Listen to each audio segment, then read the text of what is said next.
Good morning mga tao. Basta buhos mo. Good morning, good morning. Dito tayo kasama natin si Swaggy P. Guys, yun ang buhok niya.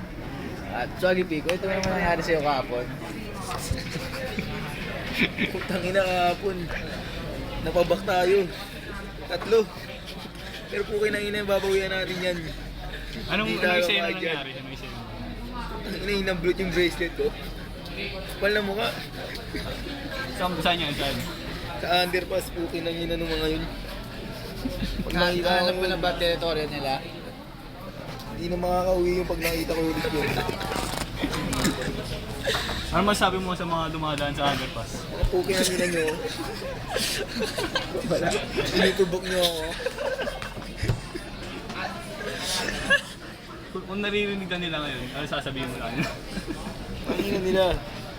Silang papakita sa akin ulit. Wala silang silbi sa mundo na to eh, no? Bayaw. Badaw, ikaw. Tapos na nga. Ano na-experience mo sa mga ganung bagay? Naranasan ko na rin ng yan. ganung bagay. Sa Quiapo.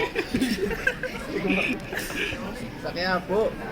Naglalakad na ako pa uwi. Gabi nun, pagtapos ng ano natin, Chem Lab, ay Chemistry.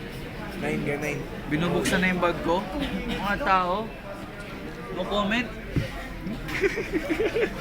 Ano masabi mo sa mga nagko-commute katulad mo? Dapat bigyan kami ng kotse ng gobernador. Nagdaram po. Gobernador gago.